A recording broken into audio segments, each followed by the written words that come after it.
Good morning children. सबसे पहले तो आप सभी बच्चे रोज़ की तरह अपने अटेंडेंस बना लीजिए और इसे बनाने का प्रोसेस आप सभी बच्चे को पता है, बस उसी प्रोसेस के अकॉर्डिंग अटेंडेंस बनाइए। फिर हम लोग आज की पढ़ाई शुरू करेंगे। सभी बच्चे एसएसटी की नोटबुक और बुक दोनों ओपन कर लेंगे। नोटबुक इसलिए कि हम लोग लॉन्ग आंसर आज हम लोग करेंगे, ओके। और बुक इसलिए ओपन करने को मैं बोली हूँ ताकि जिनके पास बुक है वो बुक में अपना क्वेश्चन देख सके, पढ़ सके, उससे देखकर लिख सके। और जिनके पास बुक नहीं है उनको मैं बार बार बोलती हूँ और हमेशा बोलती हूँ कि आप सभी बच्चे बुक अपना ज़रूर परचेस करवा लें। एक तो ऑनलाइन क्लास में प्रेजेंट रहा करें, दूसरी बात कि आपके पास बुक होनी चाहिए। ये दो काम आपके लिए एकदम मस्ट है, बहुत ज़रूरी है, जो कि आपको करना है। तो इस बात पे ध्यान दीजिए, इस बात को गौर से समझिए और अपना बुक्स ज़रूर स्कूल से परचेस करवा लीजिए। और दूसरी बात ये कि ऑनलाइन क्लास में प्रेजेंट रहा कीजिए।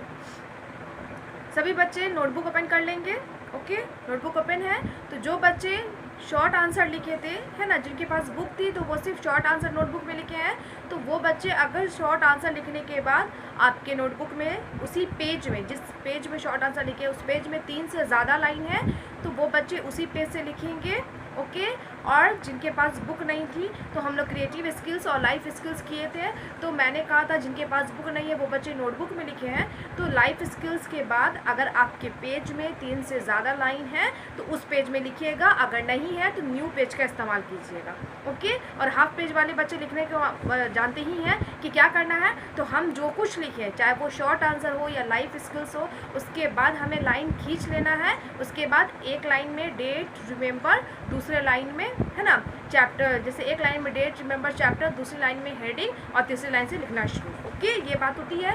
और न्यू पेज वाले बच्चे क्या करते हैं, डेट और चैप्टर रिमेंबर को ऊपर लिखते हैं, फर्स्ट लाइन में हेडिंग और उसके बाद सेकंड लाइन से लिखना शुरू करते हैं। तो आइए हम लिखते हैं। आप क्या कीजिएगा, पहले तो चैप्टर 6 लिख लेना है, डेट भी लिखना है, उसके बाद रिमेंबर, REMEMBER। रिमेंबर क्यों लिखना है तो ये बात आप जानते हैं, चाहे वो वर्ड मीनिंग हो, आंसर क्वेश्चन हो, शॉर्ट या लॉन्ग हो, या जो भी ऑब्जेक्टिव टाइप क्वेश्चन हो या कोई भी एक्टिविटीज़ हो, अगर हमें उसे याद करना है तो हम रिमेंबर लिखेंगे ताकि हमें पता रहे कि हमें इस चीज़ को याद करना है, okay.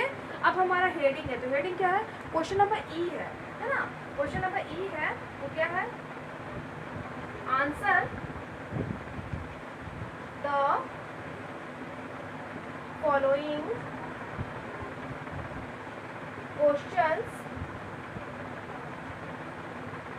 questions in 2 or 3 lines।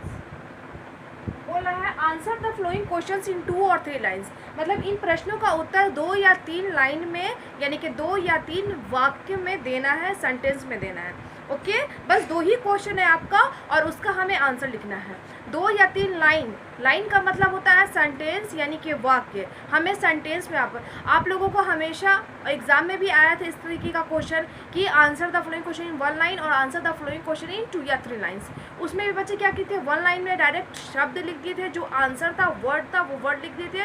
और 2 और 3 लाइन्स में भी क्या किए थे, सिर्फ नेम लिख के छोड़ दिए थे। हालांकि ये बात गलत है, क्वेश्चन हमें जो कह रहा है हमें वो करना है। क्वेश्चन का हेडिंग है कि लाइन में, दैट मीन्स कि सेंटेंस में, वाक्य में हमें उस प्रश्न का उत्तर देना है, तो हमें उसी तरीके से काम करनी है। आइए हम पहला क्वेश्चन देखते हैं किसका क्या है। तो पहला क्वेश्चन है, why do we need a house। Question क्या है, why do we need a house, हमें घर की ज़रूरत क्यों होती है।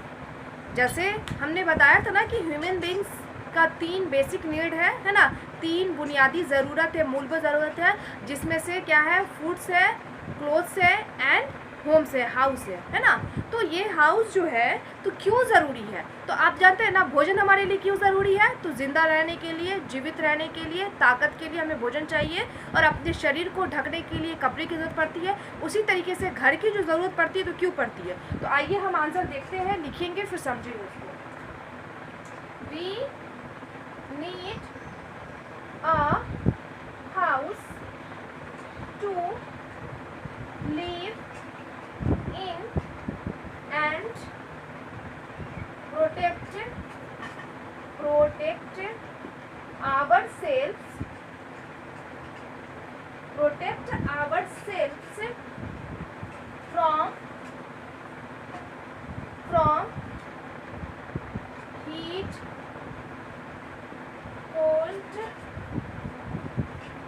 rain, storm,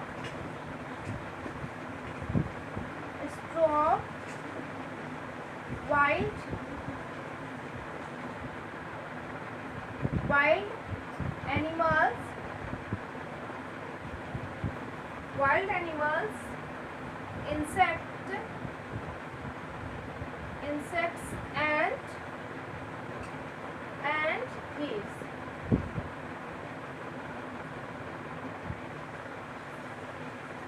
है ना?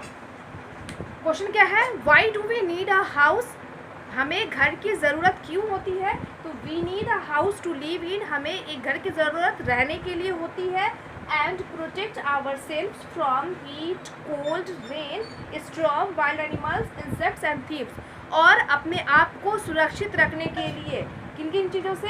तो हीट गर्मी से, कोल्ड ठंड से, रेन वर्षा से जैसे अभी वर्षा हो रही है, स्टॉर्म आंधी तूफान से, वाइल्ड एनिमल्स यानी कि जंगली जानवरों से, खतरनाक जानवरों से, इंसेक्ट्स कीड़े मकोड़ों से, एंड थीव्स यानी कि चोरों से, बैड पीपल से, इन सारी लोगों से सुरक्षित रहने के लिए और हमें रहने के लिए घर की ज़रूरत पड़ती है। क्लियर हो गया? फिर से मैं एक बार पढ़ दूँ। क्वेश्चन क्या है? Why do we need a house? तो we need a house to live in and protect our selves from heat, cold, rain, storm, wild animals, insects and thieves.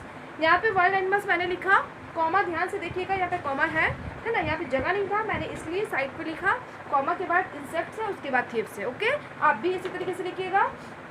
मैं वाइप कर रही हूँ। नेक्स्ट क्वेश्चन यानी कि question number 2 लिखूंगी, क्योंकि board पे स्पेस नहीं है, इसलिए क्वेश्चन के साथ ही आंसर लिखूंगी। हालांकि क्वेश्चन लिखा जाएगा बट आंसर नहीं लिखा पाएगा, इसीलिए मैं इसे वाइप कर रही हूँ।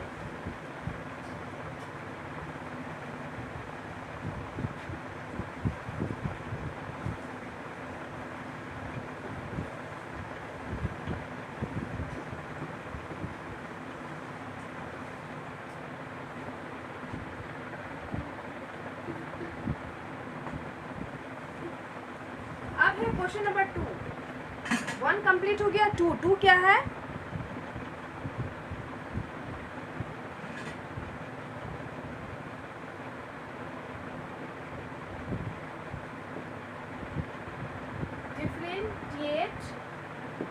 differentiate between a hot and a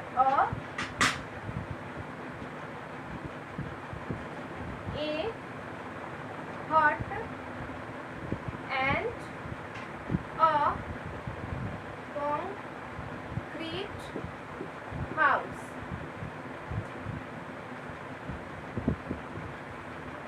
question कर रहा है डिफरेंशिएट बिटवीन अ हट एंड अ कंक्रीट हाउस, मतलब एक झोपड़ी और एक कंक्रीट यानी कि रोड़ा पत्थर वाले घर में क्या अंतर है, क्या फ़र्क है। तो आइए हम इसका आंसर देखेंगे फिर समझेंगे। ओके, ए हट is small and not very strong,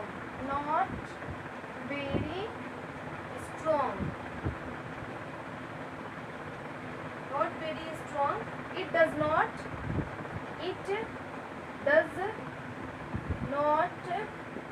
have many rooms,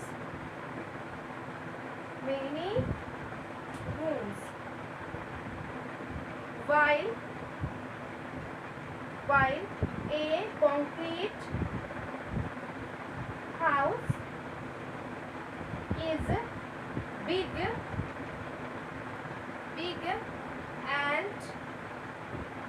and strong. It has many rooms.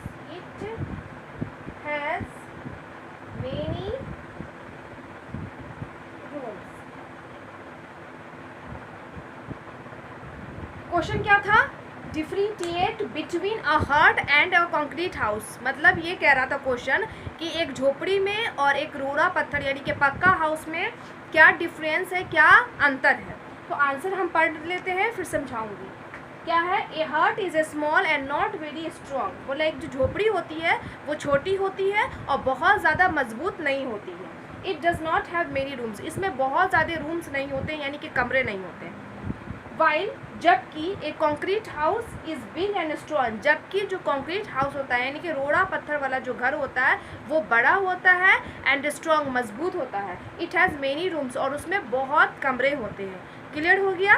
क्या है, ए हट is a small and not very strong, झोपड़ी जो है छोटी होती है और बहुत मजबूत नहीं होती है, यानी कि कमज़ोर होती है, वीक होती है। ज़्यादा तेज़ आंधी तूफान आती है तो वो गिर सकता है और गिर भी जाता है। It does not have many rooms, और उसमें बहुत ज़्यादा कमरे नहीं होते हैं। While a concrete house is big and strong, जबकि एक रोड़ा पत्थर वाला घर बड़ा भी होता है, मजबूत भी होता है। इट हैज़ मेनी रूम्स, और उसमें बहुत कमरे होते हैं। जाहिर है जब वो घर बड़ा होगा तो उसमें रूम्स भी होंगे, कमरे भी बहुत ज़्यादा होंगे, है ना। और जो घर छोटा होगा उसमें रूम भी कम होंगे, सिंपल सी बातें हैं। तो ये हो गया हमारा answer the following question in 2 और 3 लाइन्स, यानी कि 2 या 3 लाइन में, वाक्य में, सेंटेंस में हमें इन प्रश्नों का उत्तर देना था, जिसमें 2 ही क्वेश्चन था। पहला था why do we need house, तो मैंने आपको बताया we need house to live in and protect our selfs from heat, cold, rain, storm, wild animals, insects and thieves, है ना। हमें घर की रहने की ज़रूरत पड़ती है। दूसरी बात ये कि अपने आप को सुरक्षित भी रखते हैं, किस चीज़ से, ठंडा से, गर्मी से, जाड़ा से, बरसात से, है ना। उसके बाद आंधी तूफान से, जंगली जानवरों से, इन कीड़े मकोड़ों से और चोरों से। दूसरा क्वेश्चन क्या था, डिफरेंशिएट बिटवीन अ हट एंड कॉन्क्रीट हाउस, यानी कि झोपड़ी और कॉन्क्रीट हाउस में, यानी कि रोड़ा पत्थर वाले घर में क्या अंतर है, तो यहाँ पे ये आंसर हो गया। यानी कि हमारा ये जो क्वेश्चन है कंप्लीट हो गया। तो आपका होमवर्क क्या हो जाएगा, remember question number E of chapter 6, यानी कि चैप्टर 6 का आपको लॉन्ग आंसर याद करना है। तो आपका होमवर्क क्या है, remember question number E of chapter 6। अब एक और क्वेश्चन है, मैं उस दिन बताई थी ना, एक ये वाला क्वेश्चन है हॉर्स क्वेश्चन, इसको मैं समझाई थी। अब मैं इसका आंसर लिखा देती हूँ, ओके। आप सभी बच्चे बुक में लिख लीजिएगा, जो कि इंपॉर्टेंट होता है, ज़रूरी होता है, इसीलिए मैं इसे वाइप कर रही हूँ।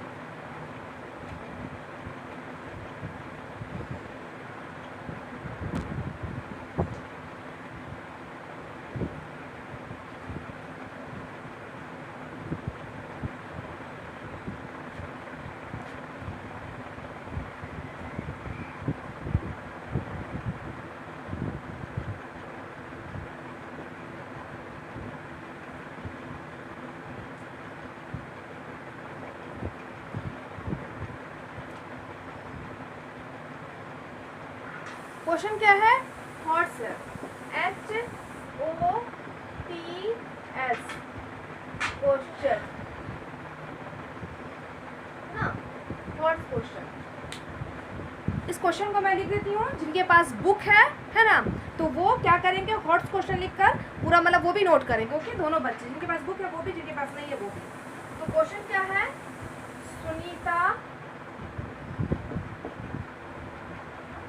Sunita's house does not have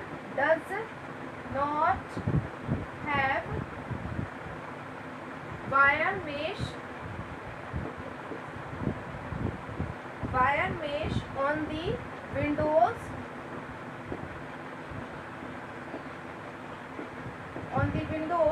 so flies and mosquitoes come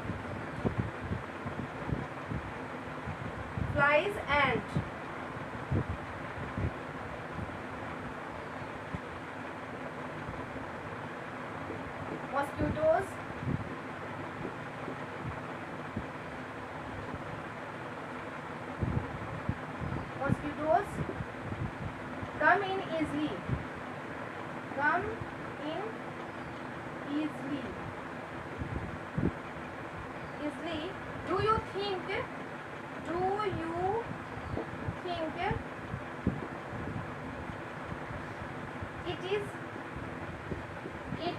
is a clean and good house?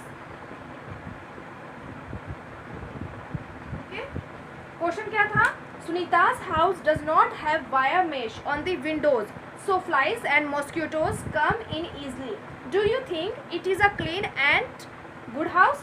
बोला कि सुनीता एक लड़की है, तो एक लड़की जिसका नाम सुनीता है, तो सुनीता के घर में क्या है, किसी भी विंडो में, किसी भी खिड़कियां में वायर मेश यानी कि तार वाली जाली नहीं लगी हुई है, जिसकी वजह से कि मॉस्किटोज़ और फ्लाइज यानी कि मक्खियाँ और मच्छर अंदर आसानी से आ जाते हैं। तो क्या आपके ख़्याल से आप सोच सकते हैं, यानी कि आपके ख़्याल से ये जो घर है साफ़ और एक अच्छा घर है आपके ख़्याल से? तो नहीं, ये घर अच्छा नहीं है। क्यों नहीं है? क्योंकि विंडो में वायर मेश नहीं लगे हैं, और वायर मेश नहीं लगने से क्या होता है, कोई भी इंसेक्ट्स यानी कि कीड़े मकोड़े आसानी से घर में आ सकते हैं और हमें नुकसान पहुंचा सकते हैं। तो आइए आंसर देखते हैं। No, it is not a clean and good house because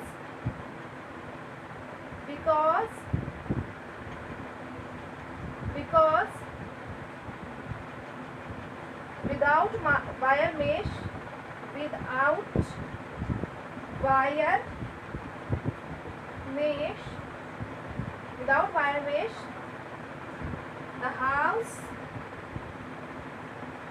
the house is full of germs,